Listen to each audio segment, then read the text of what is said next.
Hi friends, నేను మీ మామ bro. Welcome to big clap studios. ఈ వారం సత్యదేవ్ నటించిన లేటెస్ట్ మూవీ జీబ్రా మన ముందుకు వచ్చేసింది. ఈ సినిమాను దర్శకుడు Eshwar Karthik mini crime thriller గా తెరకెక్కించాడు. ఈ సినిమాలో కన్నడ నటుడు డాలీ ధనుంజయ్ కూడా మరో లీడ్ రోల్లో నటించాడు. మరి ప్రేక్షకులను ఈ చిత్రం ఏ మేరకు మెప్పించిందో ఇప్పుడు తెలుసుకుందాం.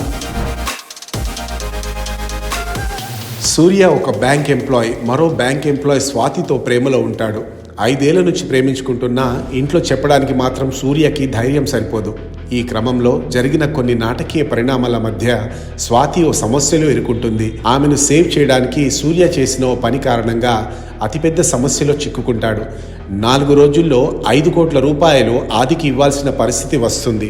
ఓ సాధారణ బ్యాంక్ ఎంప్లాయ్ అయిన సూర్య అంత పెద్ద అమౌంట్ ని ఎలా తీసుకువచ్చాడు? ఆ 5 కోట్ల కోసం సూర్య ఏం చేశాడు?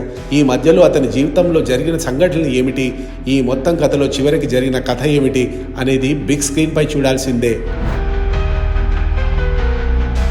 ఈ సినిమాలో డైరెక్టర్ ఎంచుకున్న మెయిన్ పాయింట్ బాగుంది. మూవీ స్టార్టింగ్ నుంచి సూర్య క్యారెక్టర్ను ఎస్టాబ్లిష్ చేసిన విధానం బాగుంది. ముఖ్యంగా సత్యదేవ్, అతని పాత్ర చుట్టూ నడిచే మనీ రిలేటెడ్ సన్నివేశాలు మరియు కొన్ని కామెడీ సీన్స్ సినిమాకి ప్లస్ అయ్యాయి.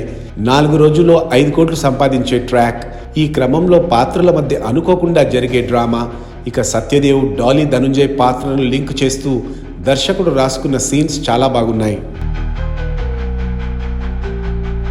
ఇక నటీనటుల పర్ఫార్మెన్స్ కూడా బాగుంది. ప్రధాన పాత్రలో నటించిన సత్యదేవ్ తన పాత్రలో ఒదిగిపోయాడు. సీరియస్ సిచ్యువేషన్స్లో కూడా తన టైమింగ్తో సూర్య పాత్రను సత్యదేవ్ చాలా బాగా పండించాడు. మరో కీలక పాత్రలో నటించిన డాలీ ధనుంజయ్ కూడా మెప్పించాడు. హీరోయిన్గా ప్రియా భవానీ శంకర్ తన పాత్రకు న్యాయం చేసింది. బాబాగా సత్యరాజ్ ఆకట్టుకున్నారు.